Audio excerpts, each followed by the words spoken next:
Bonsoir à tous. Dans l'actualité alsacienne ce soir, les Jeux Olympiques se préparent dans les collèges et les lycées alsaciens.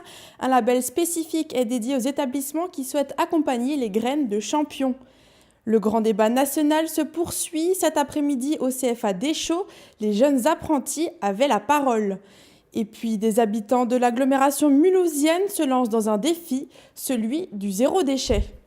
Depuis le lancement du grand débat national, les réunions, conférences et autres séances de discussion s'enchaînent dans les quartiers, les communes et les villes. En Alsace, une soixantaine de débats ont déjà eu lieu ou sont planifiés d'ici le 15 mars. Cet après-midi, la parole était donnée à 80 apprentis des jeunes apprentis du CFA Deschaux. Les jeunes se sont mis autour de la table pour échanger sur la citoyenneté, la démocratie ou encore sur leur vision de l'apprentissage. Fanny Kunz.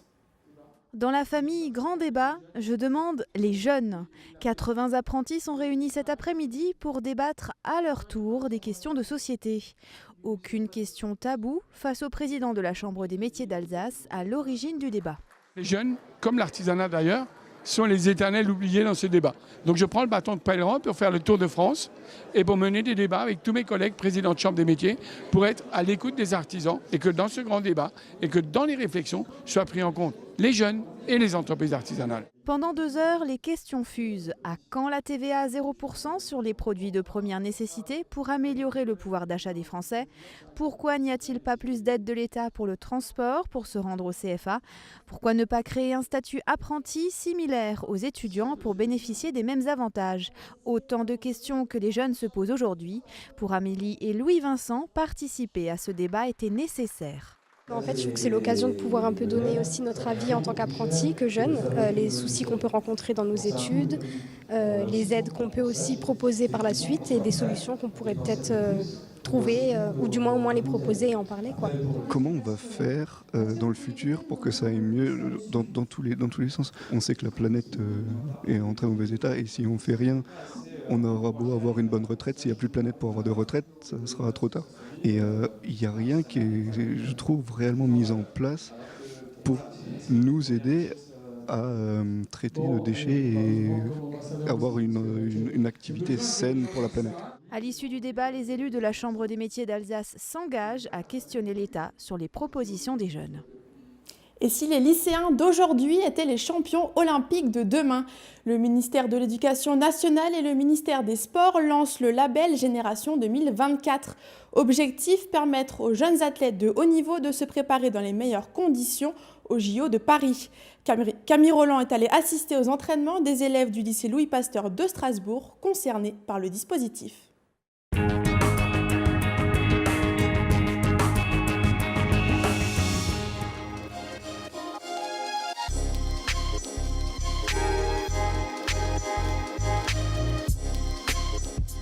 Juliette est lycéenne et pourtant elle pratique le sport à haut niveau. Entre entraînement, cours et compétition, son emploi du temps est plutôt dense. C'est pas facile au quotidien, mais vraiment voilà, faut être passionné, autant par l'école que par le sport. On s'entraîne quand même 1 à 2 fois par jour dans la semaine et par exemple une journée type le mardi, c'est 2 heures d'entraînement de 8h à 10h. De 10h à 15h, on est à l'école et de 15h à 19h, on s'entraîne. Et voilà, c'est monter un projet sportif et scolaire en même temps pour pouvoir accéder autant à une carrière sportive comme une carrière scolaire, faire des études. Championne de tir en carabine, Jade se prépare tous les jours pour les JO de Tokyo en 2020.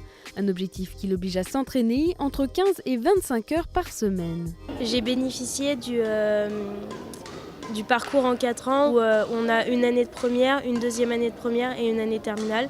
J'en ai bénéficié et franchement ça m'a vraiment aidé parce que un parcours en 3 ans pour un bac S avec le peu de cours que je fais, franchement prendre son temps pour rattraper, etc. c'est vraiment génial. Les profs ils sont hyper compréhensifs envers les sportifs. Quand on revient des compètes, ils vont pas tout de suite nous faire rattraper le devoir parce qu'ils savent concrètement qu'en compétition, on n'a pas trop le temps de rattraper les cours, etc. Bon, on les rattrape dans l'avion, dans le bus, dans le train, etc. Un quotidien difficile que le personnel du lycée Louis Pasteur essaye de rendre plus simple. Le lycée accueille 143 sportifs de haut niveau. Cursus en 4 ans au lieu de 3, accompagnement individualisé et adaptation des emplois du temps, tout est mis en œuvre pour que les jeunes puissent réussir à la fois leur parcours scolaire et sportif.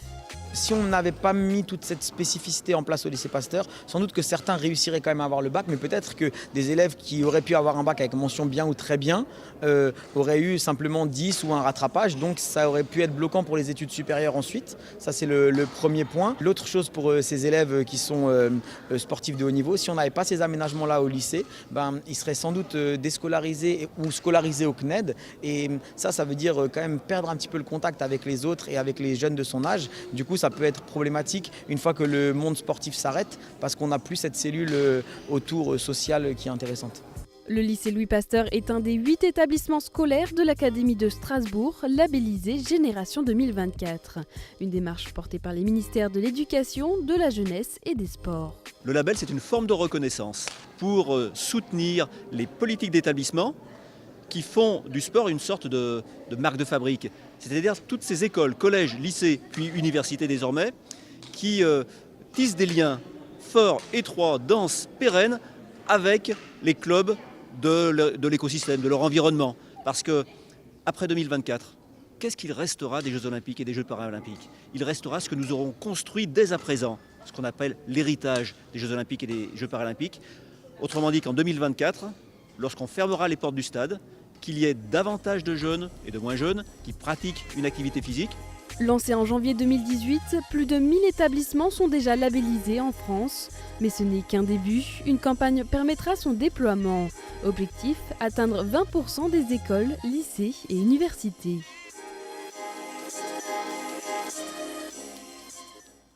La ville de Schiltigheim veut associer ses habitants à l'élaboration de son budget. Les Chilicois ont une enveloppe de 30 000 € pour réaliser un projet qui leur tient à cœur dans leur commune. Un forum des idées est prévu demain à 14h avec notamment des élus et des techniciens. À la veille de cette rencontre, Camille Roland est allée recueillir les propositions des habitants.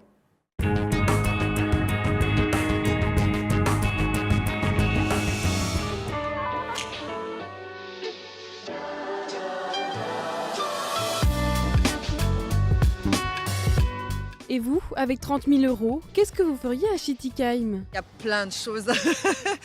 Pour donner un petit exemple, c'est la petite anecdote croustillante, parce qu'en fin de compte, mon garçon a des idées lui aussi. Il a 10 ans et il est venu me voir l'autre jour en me disant qu'il voulait un endroit avec des trous, des bosses, de la verdure pour faire de la trottinette. Et donc en traduit, il voudrait un skatepark. Je suis propriétaire et le fait qu'il y ait le tram qui passe, ça me permettrait aussi de valoriser mon bien. Et puis surtout pour les gens, c'est quand même plus accessible le tram. Parce que le bus c'est bien, mais il n'y a pas toujours, il n'y a pas tant de passages que ça dans les bus. Les espaces verts, nous en avons besoin, nous en avons. Nous ne voulons pas que du béton et du bitume. Nous voulons de l'espace, des arbres aussi, de l'agrément. Jardin partagé, espace de jeu, compost, les idées des citoyens sont nombreuses et c'est pour cela que la municipalité de Schiltigheim a souhaité mettre en place un budget participatif. Pour redonner du pouvoir d'agir aux habitants. Donc on est dans tout un processus de démocratie participative, en tout cas de mise en place de démocratie participative. Et un des leviers, une des possibilités, c'est le budget participatif. Les règles du jeu, on les a travaillées avec les habitants, avec un groupe d'habitants qui s'est constitué habitants volontaires, habitants ressources. Et donc les règles du jeu, c'est là, on dépose des idées ou des projets. On les dépose du 1er février jusqu'au 8 mars. Dans cette période-là, il faut avoir des idées qui répondent à l'intérêt général. C'est une idée pour ma ville, une idée pour mon quartier, pas une idée pour mon jardin. On est dans les critères d'investissement, on est dans de l'équipement. Je veux embellir ma ville, je veux l'améliorer, donc c'est dans de l'équipement, c'est pas de l'éphémère, c'est pas de la fête des voisins. Et puis il faut que ce soit une compétence de la ville, c'est-à-dire que la ville puisse mettre en action. On ne peut plus faire de la politique pour les gens sans eux. La vie politique, c'est la vie de tous les jours, c'est la vie de la cité, c'est l'expertise de chaque habitant qui a aussi un droit de regard. La démocratie, c'est pas seulement je vote une fois tous les 5 ans et puis je donne les clés. Non, la démocratie, elle se vit tous les jours au quotidien, chacun à notre place, citoyens qui deviennent élus, citoyens non élus. On est tous là pour partager la transformation et la vie de la ville. Après le dépôt des projets jusqu'au 8 mars, ce sera au service de la ville de travailler pour les examiner et analyser leur mise en place.